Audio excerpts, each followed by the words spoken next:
Dear friend, कैसे हैं आप लोग? बेहतर। आइए आज देखा जाए दृढ़ पिंड की घूर्णन गति। दृढ़ पिंड की घूर्णन गति, इसमें दो वर्ड्स हैं, पहले उनको हम लोग क्लियर करते हैं। उसके बाद फिर हम इस गति के बारे में समझते हैं। बहुत स्पेसिफिक गति है और जितना भी वृत्तीय गति हम लोग पढ़े हुए हैं सब कुछ इसमें रिलेट कर सकते हैं। कैसे? आइए समझते हैं। पहले देखा जाए दृढ़ पिंड क्या है। अगर हम लोग इस पेन पर फोर्स यहां लगा रहे हैं तो जहां फोर्स लगा रहा हूं वो वाला कण विस्थापित हो रहा है कि पूरा पेन हो रहा है? जाहिर सी बात, पूरी पेन हो रही है।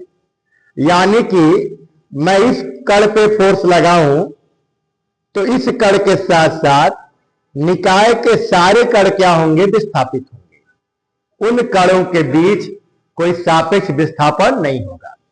जैसे मान लीजिए कि अगर मैंने फोर्स यहां पे लगाया तो पूरा निकाय विस्थापित हो रहा है, वो अकेला कण विस्थापित। पहले इस कण और इस कण के बीच की दूरी जो थी, बल लगाने के बाद भी वही दूरी है।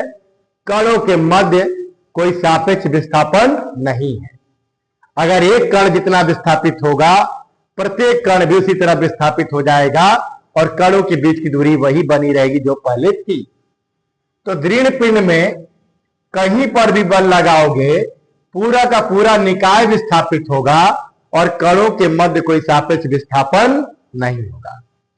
तो यदि किसी निकाय पर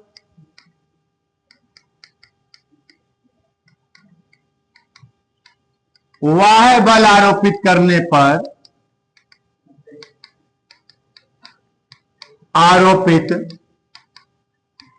पर कणों के मध्य जो निकाय है, उस निकाय के कणों के मध्य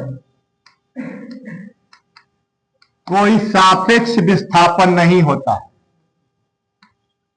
कोई सापेक्ष विस्थापन नहीं होता है। तो इस प्रकार के निकाय को या पदार्थ को दृढ़ पिंड कहते हैं। बात समझ में आ रही है?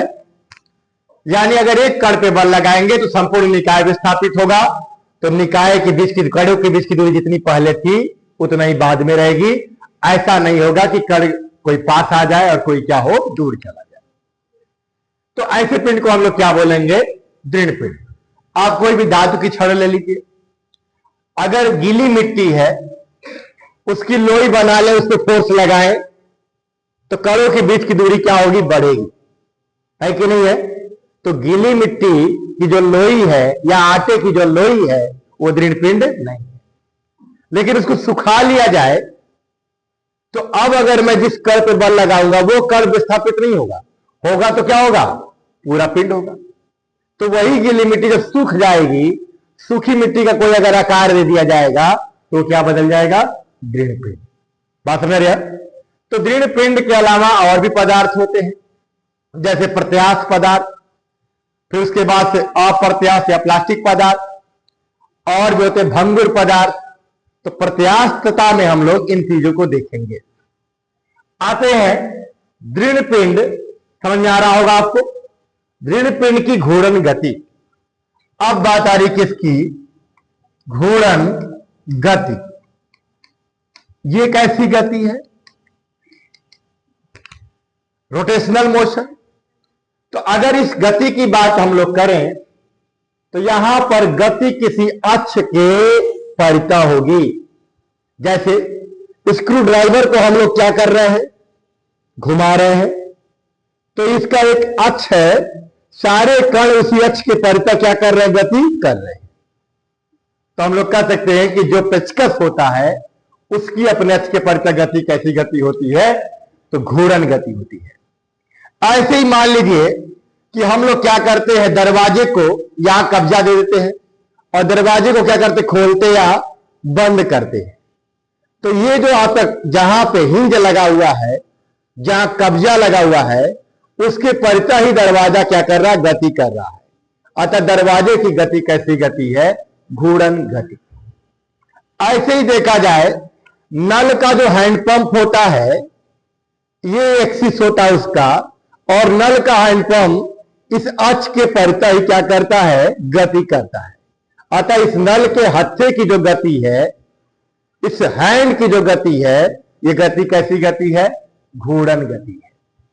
ऐसे ही देखा जाए, कुम्हार का जो चाक होता है, उसका अक्ष कहां होता है? बीच में।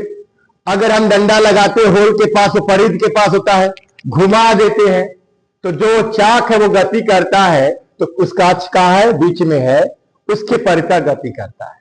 तो कुम्हार के चाक की भी गति कैसी गति है? घूर्णन गति है। ऐसे ही लट्टू की भी गति आप देखिए, वो भी कैसी गति है? घूर्णन गति है। पृथ्वी देखिए अपनी अक्ष पे रोटेट करता रहता है। अगर अक्ष जरूरी नहीं आपको दिखे, अक्ष इमेजिनरी भी हो सकता है, काल्पनिक भी हो सकता है। तो अगर मैं पृथ्वी को घूमता हुआ देख रहा हूं, तो अक्ष कहां से जा रहा है? उसके सेंटर ऑफ मास से। तो जब सेंटर ऑफ मास से जा रहा है, तो वो भी अपने अक्ष के परितः कौन सी गति कर रहा है? घूर्णन गति कर रहा है। तो बहुत सारे ऐसे निकाय आप अपने बिहेवियर में अपने आसपास देख सकते हैं, जिनकी गति कैसी गति होती है? घूर्णन गति होती है। तो घूर्णन गति के लिए ये बात सामने आ रही है कि संपूर्ण निकाय क्या होगा? अगर ये संपूर्ण निकाय है, तो एक अक्ष के परितः क्या हो रहा है? गति कर रहा। अक्ष यहां पे है, या यहां गति भी, तो मैं यहां बीच में मान लू, तो इसको मैं अगर ऐसे गति करा रहा हूं, है कि नहीं है, तो आप समझिए कैसी गति है? घूर्णन गति है। इसका अक्ष कहां जा रहा है? सेंटर ऑफ मास से जा रहा है कि नहीं है? इसको मैं ऐसे रोल कर रहा हूं, तो ये भी कैसी गति है? घूर्णन गति। अब अक्ष कहां से जा रहा है? इस लाइन से होकर के जा रहा है।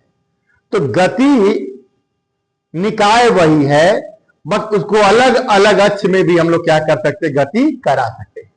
लेकिन चाहे जिस अक्ष के परितः गति करे, अगर किसी अक्ष के परितः गति कर रहा है, तो उसी गति को क्या कहेंगे हम लोग? घूर्णन गति। यानी यदि कोई निकाय किसी अक्ष के परितः गति करता है, तो इसकी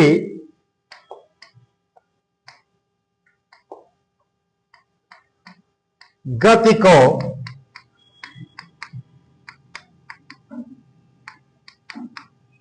घूर्णन गति कहते हैं। बात समझ आ रहे हैं? बहुत सारे एग्जाम्पल दिख रहा होगा। जैसे देख लिया जाए, पेचकस का अपनी अक्ष के परितः गति,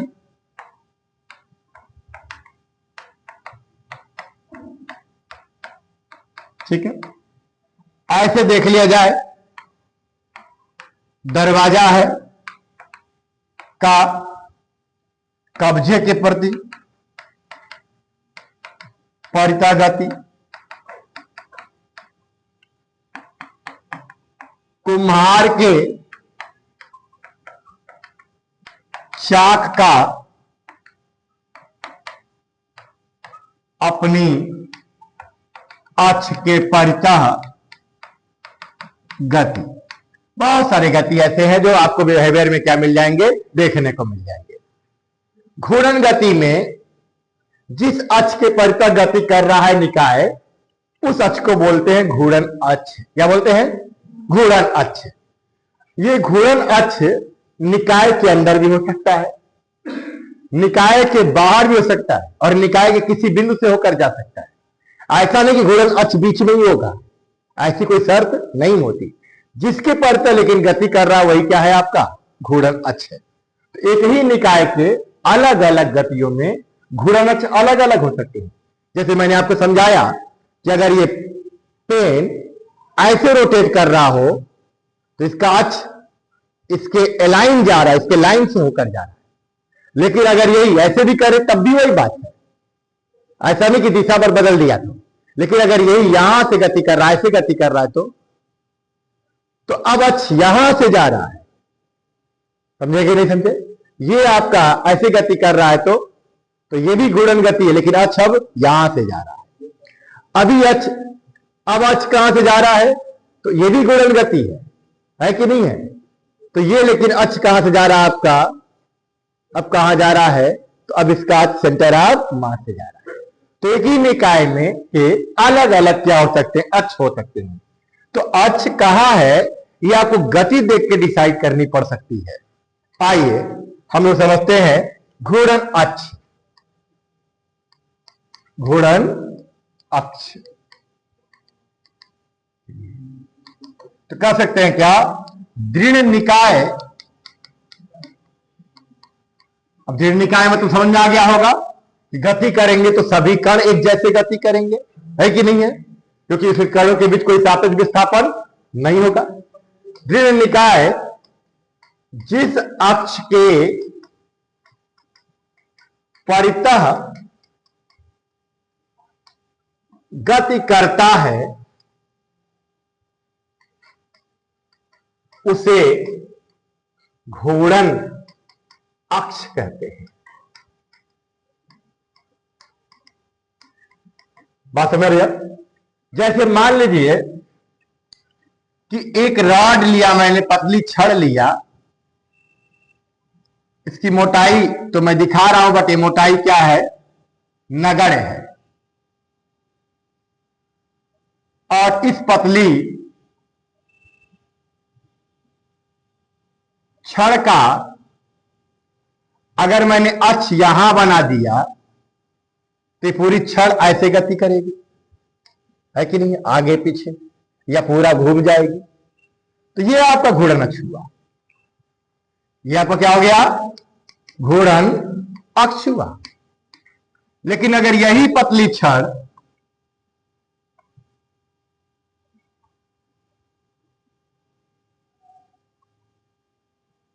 अगर इसी पतली छड़ का अक्ष इसके सेंटर ऑफ मास से लेके जाएंगे, बात समझ में आ रहा है? तो आपका ये अक्ष हुआ। अब हाफ आधे से गति करेगा ये, यानी इसको कहीं हमने रस्सी से बांध के क्या किया, लटका दिया। तो यहां से बांध के लटका दिया, इसको घुमा के छोड़ दिया, तो अब ये सेंटर से ऐसे गति करेगा। तो अब अक्ष कहां से जा रहा है, इसके सेंटर ऑफ मास से जा रहा है। हो सकता है कि इसको हम लोग रॉड को सिलेंडर की तरह, बेलन की तरह घुमाएं, ऐसे घुमाएं, तब अक्ष आपका इस लाइन से होकर जाएगा। समझ में आ रहा है? यानी ऐसे रोटेट करा रहे हैं तो आपका घूर्णन अक्ष क्या हो गया, ये हो गया। अब बताएं क्या आपको गति के समय कोई अक्ष दिखाई देगा? तो कोई अक्ष दिखाई नहीं देगा। आपको इमेजिन करना पड़ेगा कि वो कैसे मोशन कर रहा है, तो उसी हिसाब से क्या हो जाएगा, उसका अक्ष निर्धारित हो जाएगा। ऐसे रोटेट कर रहा है तो समझिए अक्ष ये है। यहां किनारे से गति कर रहा है तो अक्ष ये है। बीच से गति कर रहा है तो अक्ष क्या है, सेंटर ऑफ मास से है। तो अक्ष कहीं भी किसी बिंदु पर हो सकता है, किसी भी तल में हो सकता है। बात समझ में आ रही है? आइए, तो घूर्णन अक्ष क्या है? दृढ़ निकाय जिस अक्ष के परितः गति कर रहा है उसे क्या बोल रहे हैं हम लोग, घूर्णन अक्ष।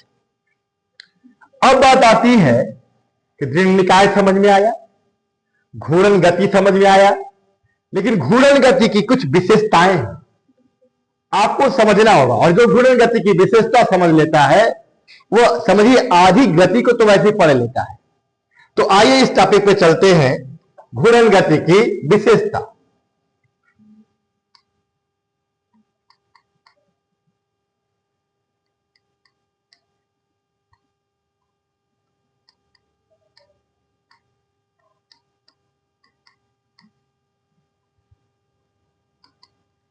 घूर्णन गति की विशेषता की बात करें तो आपको यह दिख रहा होगा कि कोई दृढ़ निकाय है। इस दृढ़ निकाय में कितने कण हो सकते हैं, बहुत सारे, है कि नहीं है? तो इस दृढ़ निकाय में बहुत सारे कण हो सकते हैं और इनकी कोई भी ज्यामिति हो सकती है कि नहीं है?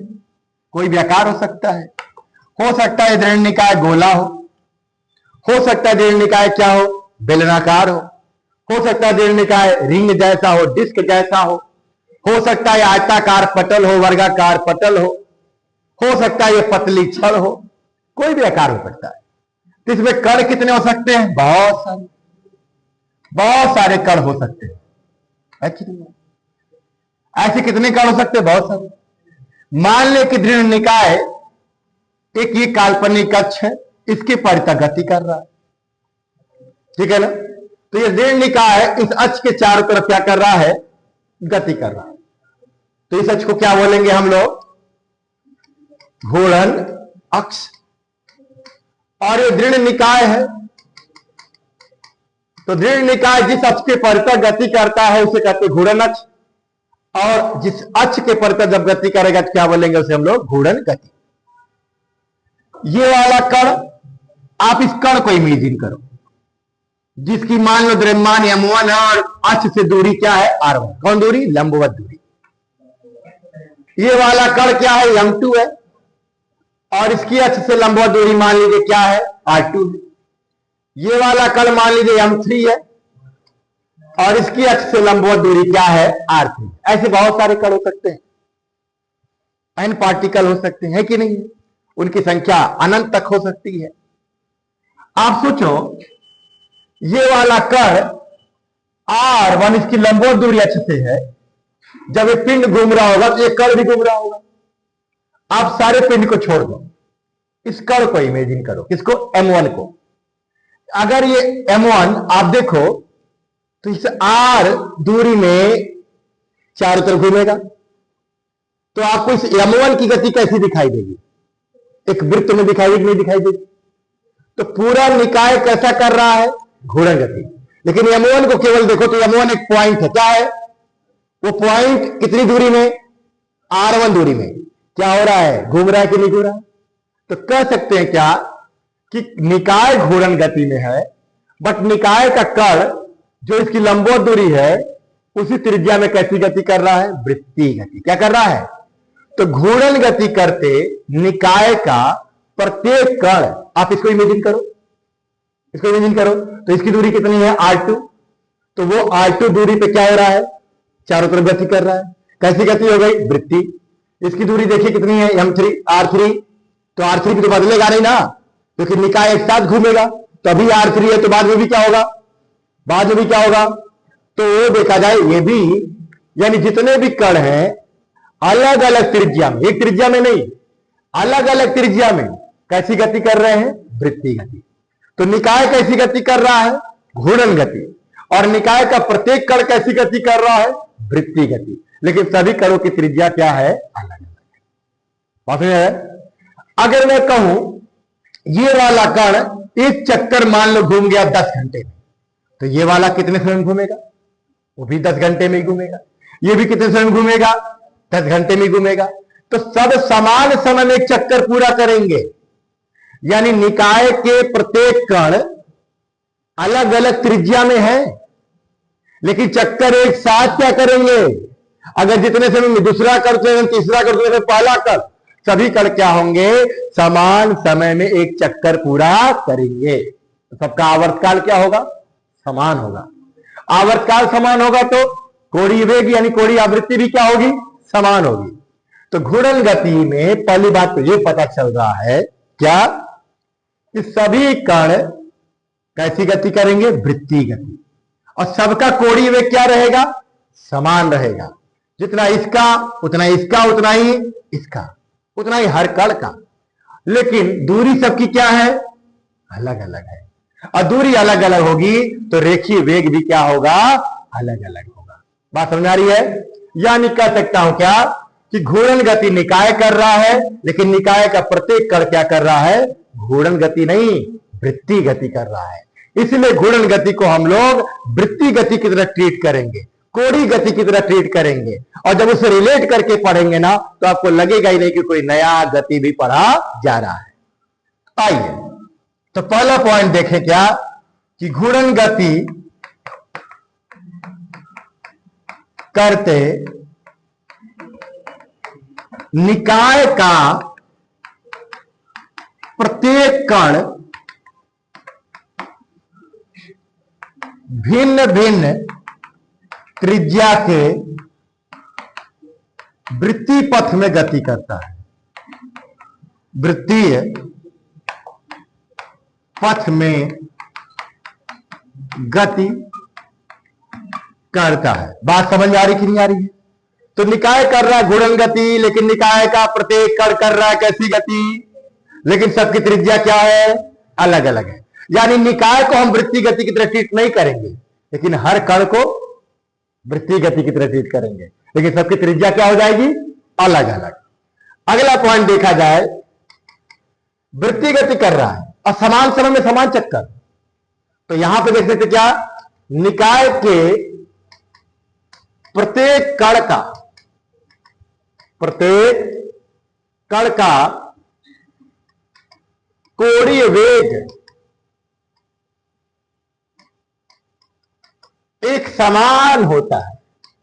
यानी एक समान होने का मतलब एक समान समय में समान कोण सब तय करेंगे, एक चक्कर समान समय में सब लगाएंगे।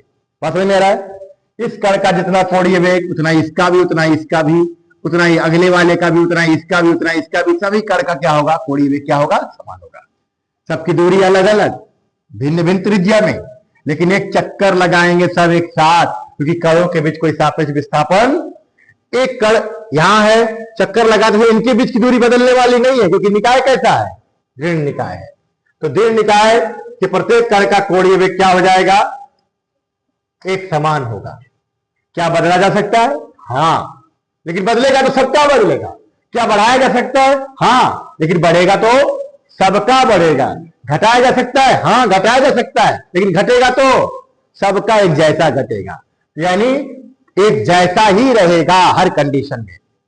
तीसरी बात देखा जाए, दृढ़ निकाय के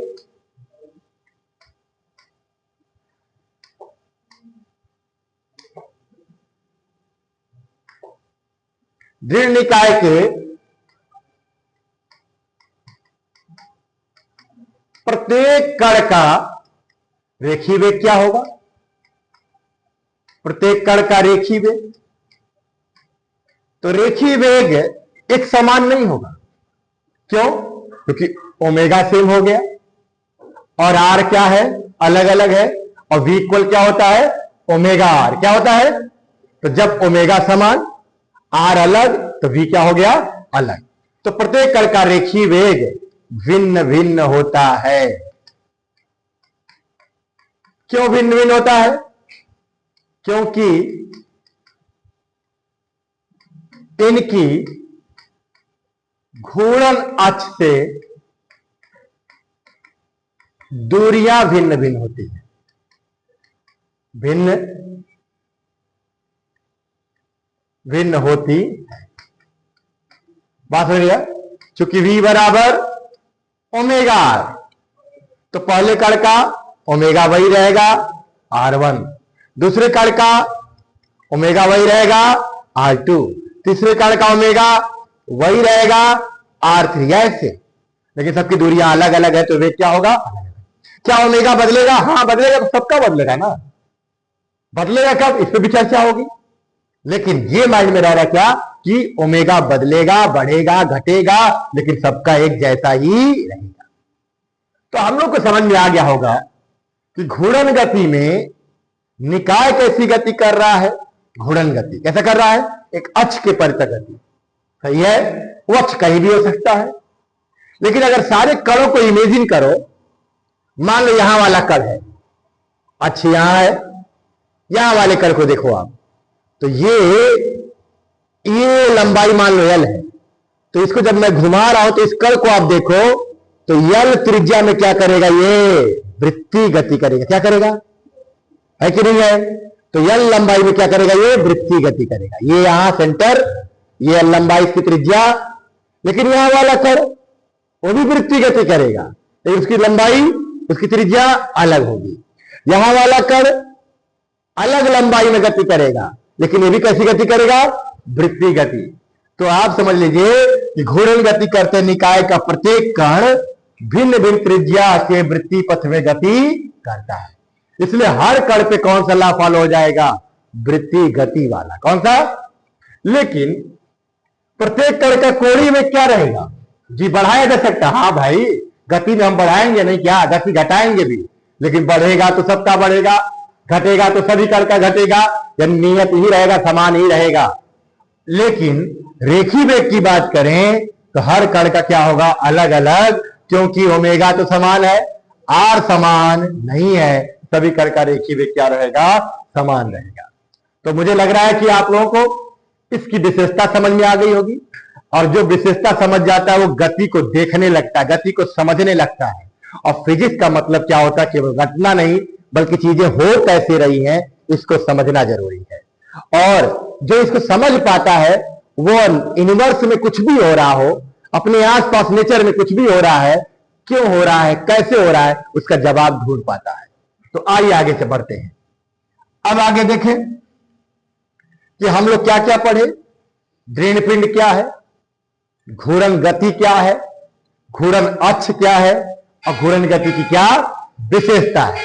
ओके, अब इसके बाद हम लोग ये देखेंगे इस घूर्णन गति कर रहा है, अगर हम चाहते बढ़ाना, उसके गति को बढ़ाना, तो क्या करना पड़ेगा?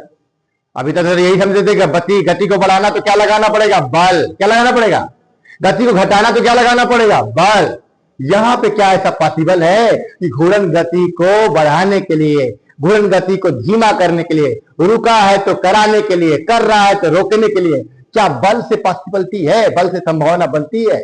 तो आइए इसी को हम लोग देखते हैं कि घूर्णन गति में परिवर्तन करना है तो क्या करना पड़ेगा।